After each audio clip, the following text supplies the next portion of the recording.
Hey guys, welcome to Appalachia's Homestead. I'm out spreading straw today. We had to make a straw run today. Temperatures have dropped, and we're trying to make sure that everybody is bedded down really nicely for the next couple of days. My glasses are fogging up because I'm sweating. But welcome back to the channel. Feeling really good this morning. I got a good night's sleep. I've got straw, it's everywhere. Hot mess, y'all, hot mess, 101. But got a really good night's sleep, feeling really good. I'm still a little bit congested. Got a little bit of a runny nose. It's like I'm at the end of a cold now. But feeling much, much better.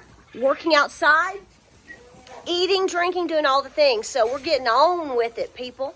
So we've come back, and like I said, we're trying to get some extra chores done early in the day. Extra straw, make sure I can put my tarp back over this evening. Changing some things out because we are going to, while we will be, I think, a little bit mild during the day, we're going to be way below freezing at night, starting tonight for the next 3 days or so. So like I said, you want to make sure you are bedding down everybody so they are warm and snugly together. And as you can see, if I don't get bounced around too much, the goats love straw. Oh my gosh. See, I'm the sweetest. I'm the sweetest. Yes, you are. Enoli is the sweetest. I had to bring her in and put her in her kennel. When you put out straw, it's just like a dog jumping in leaves. She goes bananas, and I didn't want to get knocked down between her and Rip. What are you doing, honey? You ready to go back out? She is the sweetest thing ever. We got to get you a new baby. We got to get you a baby, okay? You and Cochise need a baby. Need a baby brother. Yes. Oh, thank you, honey. Thank you.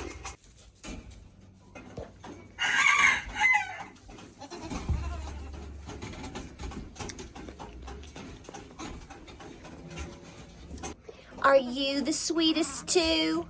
Yes, everybody. Oh, mwah, I love these babies. Yes. What is it, honey? Say hi to everybody. Girlfriend.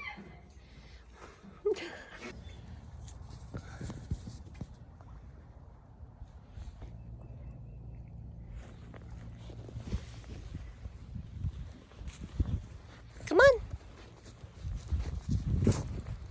All right.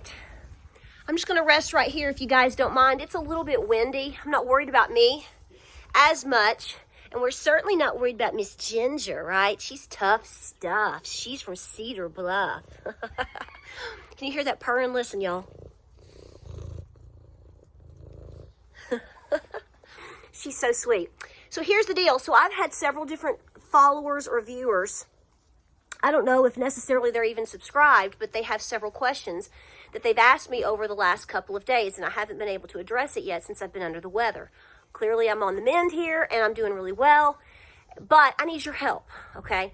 So I have made lots of videos about this, yes, and I have also talked about it in different ways, but you guys have a lot of answers too.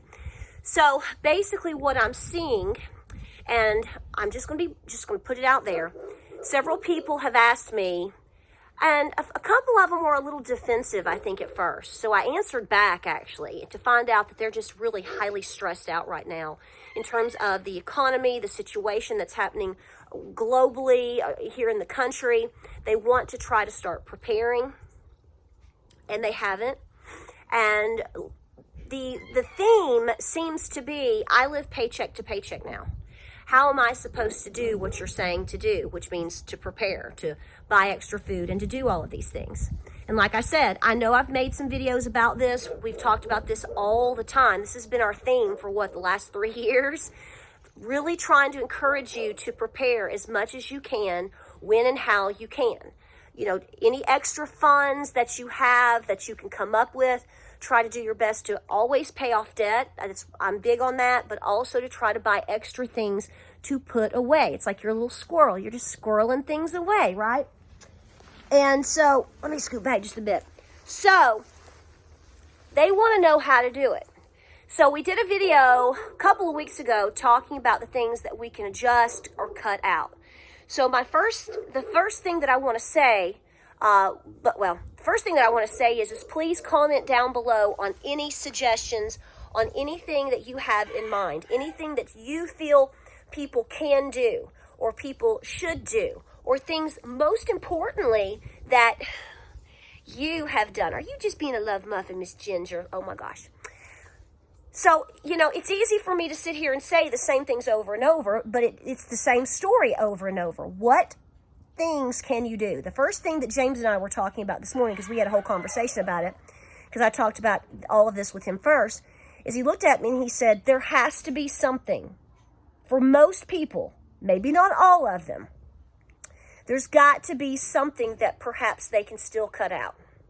He's like, I know this sounds harsh, but if they're on the internet, they're paying for some type of service, are they not? Unless they're going to the library. So he said, what if they temporarily disconnected internet from their phone? Because if you're that strapped, but you're yet, still able to be on the internet, maybe you need to make that sacrifice for a couple of weeks or a couple months. That's not fun. That's not pleasant in this day and age. I get it.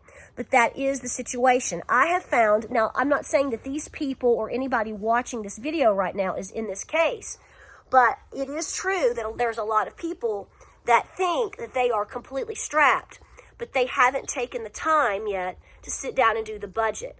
So before you stress out about things, before you try to come up with a plan on what to get, you have to come up with a plan in terms of what is your budget. That's where you have to start, in my opinion. Maybe I'm wrong, but I don't think so. You have to look over the things that you're doing. You have to look over the things that you're buying. You have to look over the ways that you're spending your money. I'm going to say this, and it's probably going to make some people mad, and that is not my intention. But even if you're going to thrift stores and you're just buying stuff, do you necessarily need to do that? I mean, I get it. Here's the thing. A lot of people say, watch these thrift type channels and, lifestyle channels that half their videos are all on this thrift. And the thing is, even if you are buying from a thrift store and you're getting things at 1/10 of the cost of what you would buy somewhere else, you're still spending money. And if you're supposedly living paycheck to paycheck, and if you're supposedly not prepared like you need to be, then, well, maybe you need to stop thrifting. Now, again, that doesn't mean that you have to cut it out forever. And no, I'm not putting down going to thrift stores or garage sales and getting good deals. Absolutely, you should get good deals. But if you haven't prepared at all, when the first thing that you should be really focusing on at this time, in my personal opinion, if you haven't done anything, now remember, we're starting from scratch here.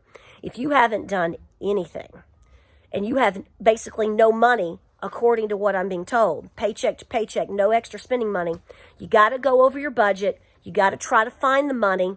Maybe you need to come up with a side hustle to create, even if it's just $50, $100. The first thing that I would absolutely try to be doing right now is stocking up on the very basic food items. Very basics. Your basic soups, your basic baking ingredients, such as, say, your flour, salt, pepper, sugar. I mean, we can go across the board with that. I would try to start creating a pantry, a backup pantry for what you're doing right now. Okay? And then, of course, you have to, in the near future, a couple months down the road, whatever, you will have to rotate it. But I don't think you need to be spending your money and your time blowing it anywhere other than trying to get the best food deals. Now, I'm not saying you don't go to a discount grocer, like a United Grocery Outlet, a discount store, things of that nature. So please understand what I'm saying here. But you have to get your hi, baby. You have to get your priorities in check. Okay? So are you truly strapped paycheck to paycheck? That's the first question. Because I've met people that say that and they've got gel nails on their fingers. Okay? They still have cable. They went out to eat last night. And again, this is not trying to pit one lifestyle against another. This is meeting the goal of going by what you're saying, which is, I live paycheck to paycheck. I have no money to prepare. What am I supposed to do now? Well, we're telling you. You got to find the money. And you need to stop blowing the money. We can talk about people that are blowing their money on all sorts of things, but even discount shopping can still be blowing your money. You've got to get the right things first. At that point, once you start getting all of your discount items, your food pantry items in check, if you want to start going and thrifting for preparedness items such as maybe cast iron, extra clothing, bedding, towels, all kinds of things that you can find at those places that are essential to your home. You also need to consider things like medications and hygiene items. You can go to the dollar section if you still have one. If you still have one, you need to try to find things such as toothbrushes and basic self-care items, soap, toilet paper, whatever, and put them away. So please comment down below and give some ideas, because like I said, I'm going with the narrative of I'm living literally paycheck to paycheck. I do not have extra money. So what I'm saying is verify, number one, if that's true. Go over everything with a fine-tooth comb. And if you, in fact, come up with extra money, then like I said, I would start with preparing my pantry first. That would be what I do for food, water, medicine, self-care, maybe some pet needs too, if you do have a pet. The things that are very important for you and your home survival. If you are finding out that you have done all of these things and you're still strapped, because a lot of people are, then I would be looking around for ways to try to get extra income. Is there something you can sell? Something that you've not used in 2 or 3 years that it's just really not important to you anymore, that you can get 10, 20 bucks for. That's 10, 20 bucks. You can do a lot with that. Okay. You can buy some canned foods with that. You got to do that. Perhaps you can get a part-time job, maybe just 2 days a week, and say, I'm doing this to pay my bills and for my existence, but then this extra money from this part-time job is going to be important for me for the time being for me to prepare. So you just have to go over those, guys. And I told this person, I said, this is why I have been talking about these things for so long, because I knew, just like many of you, she's purring so loud, I knew we would get to a point where people couldn't afford to do it. When inflation is so ridiculous, when people don't have any money, hard times hit, or perhaps you've lost a job or you anticipate losing a job, this is why we've been saying preparedness takes years and a lot of time and thought. It's not too late. You can do it. But guys, I need your help. So comment down below on suggestions for these people, because they're asking for help. They want to do it. They're trying, but they just need a little assistance on lifting them up, giving them some ideas, giving them some motivation, and we want to put them in the right direction, okay? I feel good. I know I sound like poo-poo, but I feel pretty good. So we're going to go back down to the house. I'm going to do some throat coat with some peppermint tea and relax a little bit, but we're on the mend, guys. I'm just getting over the hump, and I can breathe really great. Everything's clear. It's just I'm fighting with my throat and my voice. And my throat doesn't hurt. Some of you were asking the other day, like, your throat is so sore. Actually, my throat has never been sore this whole week. It's really bizarre. And it's really interesting because this started in my chest, and my chest is clear now, clear as a bell. But now it's like I have a head cold. And those are just, well, annoying. So I appreciate your help, guys. Comment down below. Let's help these folks out. Like, subscribe, and share. I'll see you on the next video. Stay warm and well out there. And if, like I said yesterday, if you start to feel a little puny, like you might be getting sick, don't wait. Start granny witching yourself immediately. Do the things appropriately that you need to do to take care of yourself. And if further down the line, if you need medical assistance, go get it. Don't be silly, right? See, don't be silly. Don't be silly. All right, guys, I love you. Thanks for being here. Thank you so much for all of your encouraging words and your support. You guys are just awesome. You are. You're just awesome all the time. That's why this community is so great. All right, let's help some folks out. I love you so much. Talk to you in a bit, and we'll see you on the next video.